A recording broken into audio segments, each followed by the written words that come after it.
Hai, Assalamualaikum dan salam sejahtera. Nama saya Cikgu Muza. Hari ini saya akan buat tutorial berkaitan dengan pemeriksaan kenderaan sebelum memulakan perjalanan, iaitu RPK, rutin pemeriksaan kenderaan. Okey, rutin pemeriksaan kenderaan ini terbahagi kepada 3 bahagian. Bahagian luar kenderaan, bahagian di dalam enjin dan buk kenderaan. Okey, sebelum memulakan pemeriksaan, calon-calon perlulah memberi salam dahulu kepada pegawai JPJ dengan memperkenalkan diri, ya.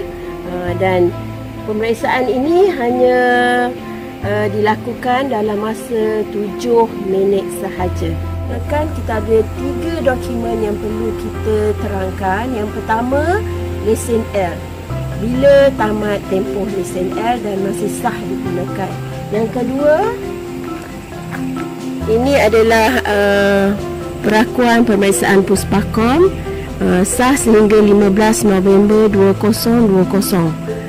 Yang ketiga adalah cukai jalan kenderaan ALM 479, sah sehingga 15 November 2020. Cermin hadapan tidak pecah, tidak retak.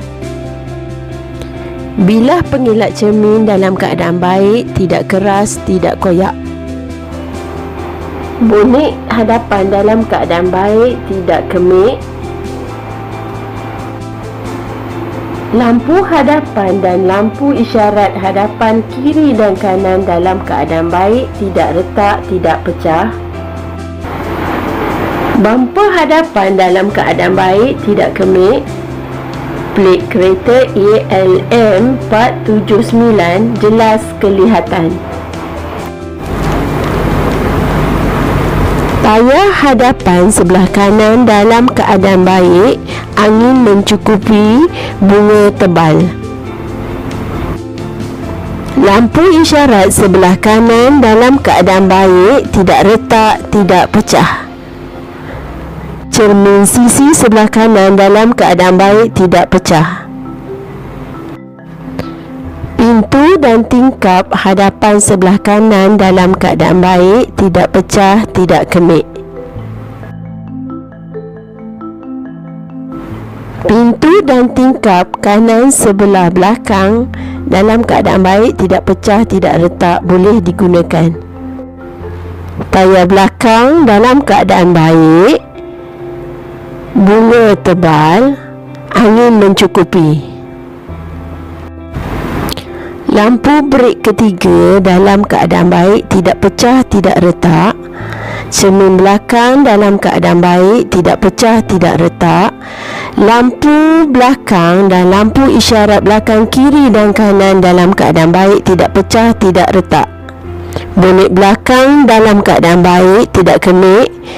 Bumper belakang dalam keadaan baik, tidak kemik.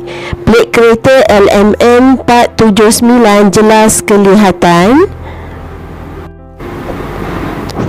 Pemeriksaan bot kenderaan ada 4 perkara. Pertama, segi 3 amaran ada dalam keadaan baik, berfungsi. Pembuka nut dan roda ada, berfungsi. Jack dan pemutar ada dan berfungsi. Seterusnya, roda simpanan dalam keadaan baik, angin mencukupi dan bunga tebal. Tayar kereta belakang sebelah kiri dalam keadaan baik, bunga tebal, angin mencukupi. Pintu dan tingkap belakang sebelah kiri dalam keadaan baik, tidak pecah, tidak retak. Pintu dan tingkap hadapan kiri dalam keadaan baik, tidak pecah, tidak retak, boleh digunakan. Cermin sisi kiri dalam keadaan baik, tidak pecah. Lampu isyarat kiri dalam keadaan baik, tidak pecah. Tayar hadapan kiri dalam keadaan baik, angin mencukupi, bunga tebal.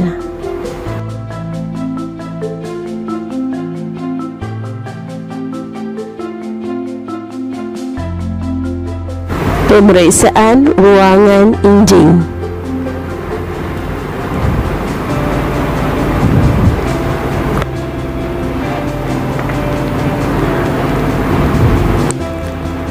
Pertama, air radiator.